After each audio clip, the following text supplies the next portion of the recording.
புளிச்சக்கீரை கடையில் தாங்க இன்றைக்கி செய்கிறது எப்படின்னு பார்க்கலாங்க.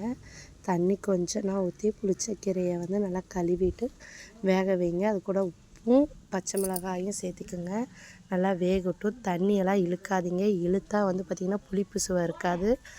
அப்புறம் ஒரு வாணலில் வந்து பார்த்திங்கன்னா கொத்தமல்லி, வரமிளகா, வெந்தயம், மிளகு இதை நாளையும் சேர்த்து நல்லா வறுத்துக்குங்க. வறுத்து ஆற வச்சுக்கோங்க. ஆற வச்சு இதை பவுடர் பண்ணிக்கலாங்க. அதுக்கப்புறம் பார்த்திங்கன்னா ஒரு வாணலில் நல்லெண்ணெய் இருந்தால் யூஸ் பண்ணிக்கோங்க. ஏன்னா நல்லெண்ணெய் தான் நல்லாயிருக்கும். கல்லெண்ணெயோட நல்லெண்ணெய் ஊற்றி கடுகு உளுந்தும் போட்டுக்குங்க. அது பொரிஞ்சவுடனே பார்த்திங்கன்னா இதுக்கு பெரிய வெங்காயத்தோட சின்ன வெங்காயம் தாங்க நல்லாயிருக்கும். நான் ஒரு 250 1/4 கிலோ அளவுக்கு சின்ன வெங்காயத்தை எடுத்துருக்கேங்க. கடுகு உளுந்தெல்லாம் பொரிஞ்சவுடனே சின்ன வெங்காயமும் பூண்டு கருவேப்பிலை தழை உரித்து கழுவி பார்த்திங்கன்னா சின்ன சின்னதாக அறுத்துங்க போட்டிருக்கேன்.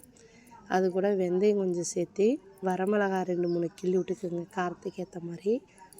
பச்சை மிளகா ஏற்கனவே அதில் ஒரு 7-8 பச்சை மிளகா சேர்த்துருக்குங்க. அதிலே காரம் இறங்கியிருக்கும். இது நல்லா வணங்கினோன்னே உப்பு கொஞ்சோண்டு சேர்த்துக்குங்க. அதுக்கப்புறம் நம்ம அரைச்சி வச்சுருக்க பொடியை கொஞ்சம் குறப்பாக அரைச்சிக்கோங்க. அதையும் இந்த வாணல்லே சேர்த்துக்கிட்டு நல்லா வணக்கி விட்டுக்குங்க. நல்லா கண்ணாடி மாதிரி வணங்கினதுக்கு அப்புறம் புளிச்சக்கீரையை எடுத்து இதில் சேர்த்திக்குங்க. எல்லாத்தையும் சேர்த்துக்கிட்டு அதில் அந்த புளிச்சக்கீரை தண்ணி அதில் இருக்கும் பார்த்திங்களா, கடைஞ்சதில் நல்லா கடைஞ்சிக்குங்க. அது இந்த தண்ணியும் கொஞ்சோண்டு இதில் ஊற்றிக்குங்க. எல்லாம் ரொம்ப ட்ரையாக இருக்கும். நல்லா ஒரு 5 நிமிஷம் மூடி போட்டுங்க. 5 நிமிஷம் 10 நிமிஷம் மூடி போட்டு நல்லா சிம்மில் வச்சு விட்ருங்க. அதுக்கப்புறம் இறக்க போகிற டைமு இன்னும் கொஞ்சோண்டு நல்லெண்ணெய் ஒரு 2 ஸ்பூன் சேர்த்துக்குங்க. அருமையாக இருக்குங்க. நீங்கள் ஒரு டைம் ட்ரை பண்ணி பாருங்கள். உங்களுக்கு இது ரொம்ப பிடிக்கும். இதை பார்த்திங்கன்னா ஒரு 3 நாள் கூட சரிங்க.